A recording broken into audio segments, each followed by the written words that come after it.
Dr. Alexander hovered above the wreckage, his flashlight sweeping over the dark waters. His heart thudded against his wetsuit, each beat echoing in his ears. Why had he come out here alone? Something significant was calling him, pulling at his curiosity like a magnet.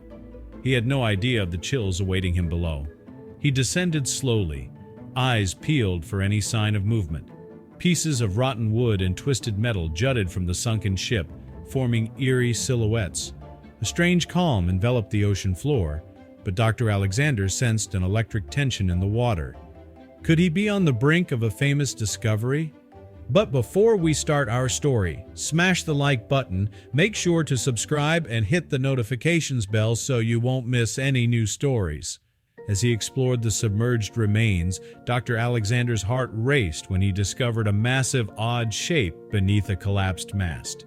Clearing away centuries of muck, he revealed a stone wing, part of a giant eagle statue. The statue's fierce expression and detailed carvings amazed him, leaving him to wonder who could have created such a masterpiece and why it was left in the depths.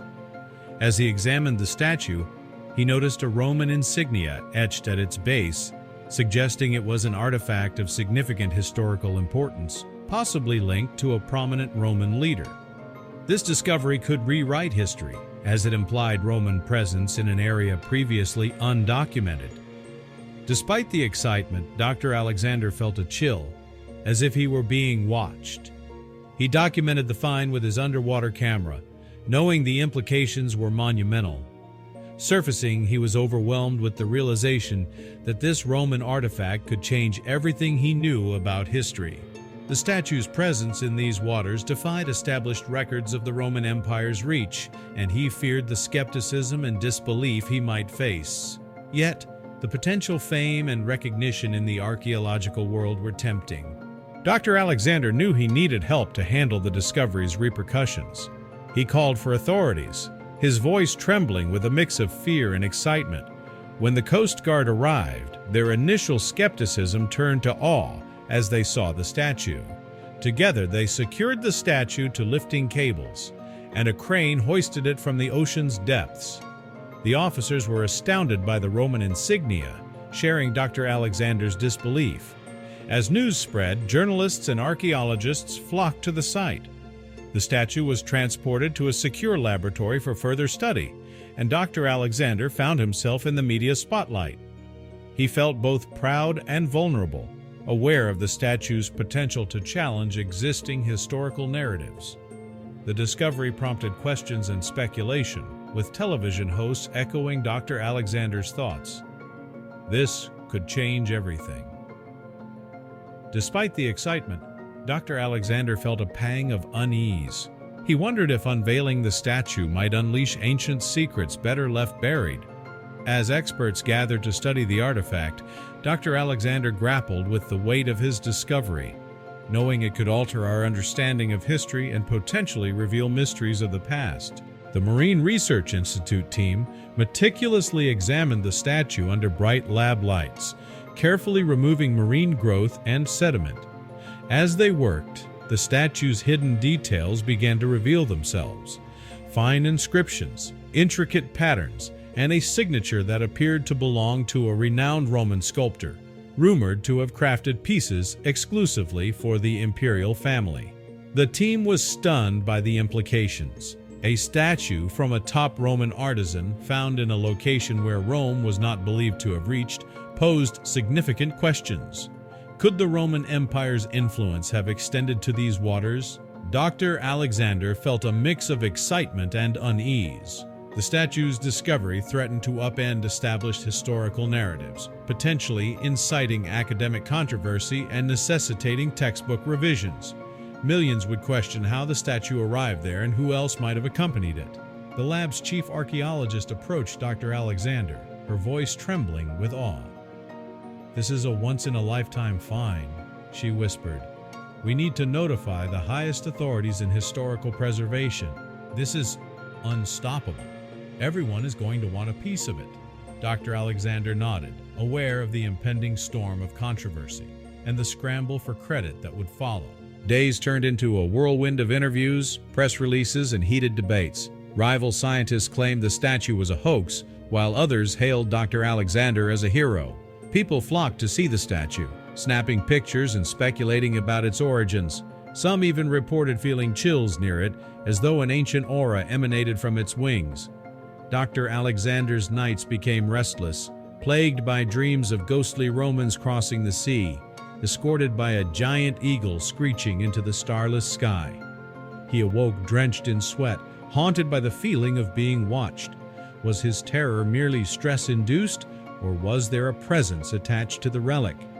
One evening, alone in the lab, he was drawn to the statue by a soft glow that made its wings appear ready to soar.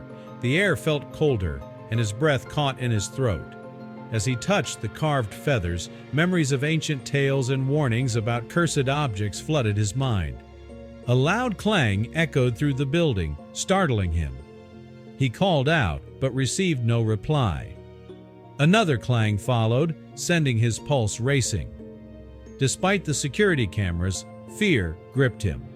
Was someone trying to steal the eagle? Or was the statue itself calling out? He rushed for the exit, locking the lab behind him, but the eagle's gaze seemed to follow him. The next day, he shared his experience with the team, expecting laughter. Some colleagues dismissed his fears, but others exchanged uneasy glances. Another researcher admitted hearing strange noises at night, as if footsteps echoed in the halls.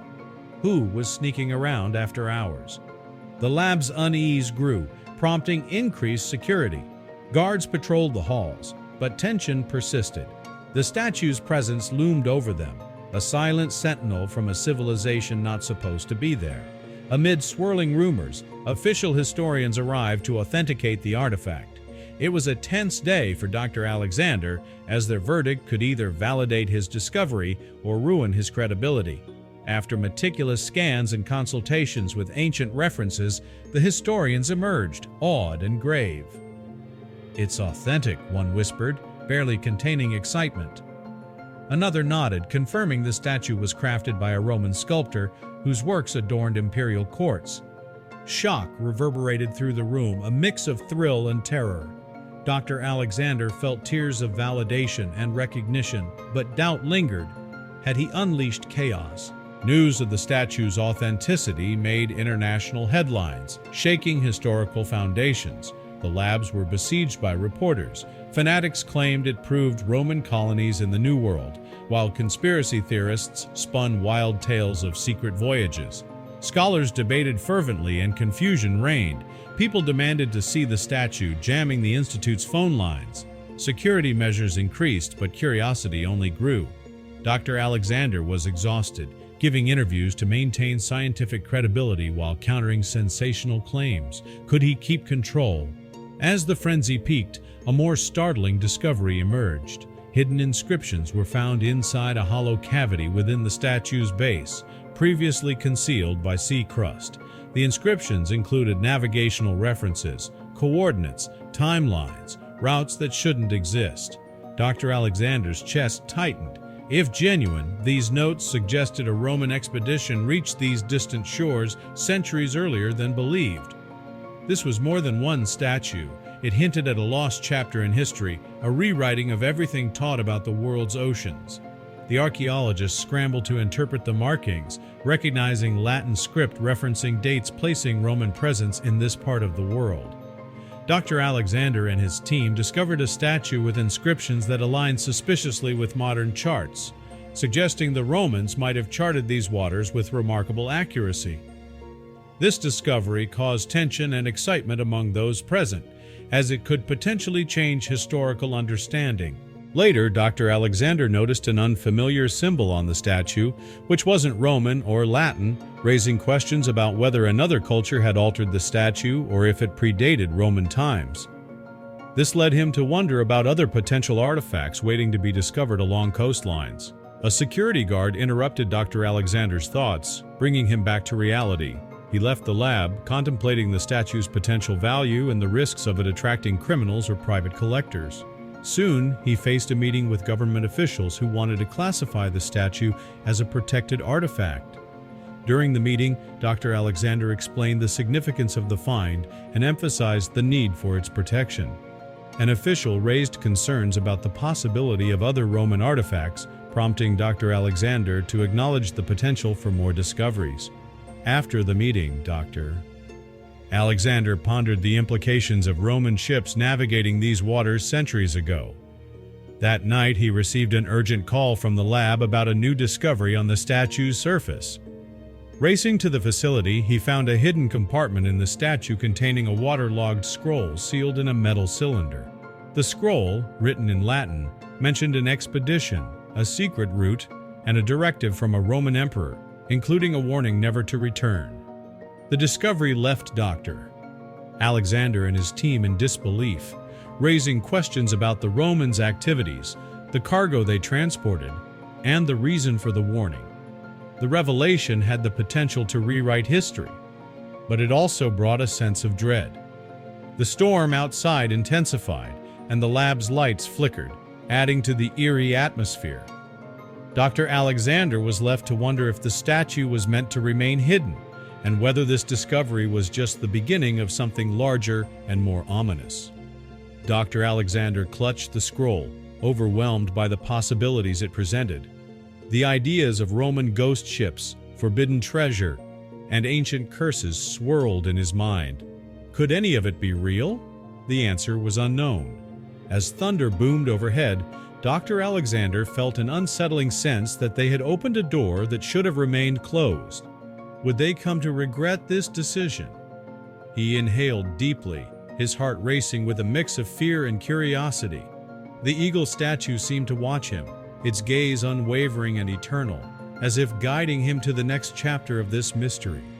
His hands trembled as he held the fragile scroll, while a voice in his mind repeatedly asked the haunting question, "What have we done?"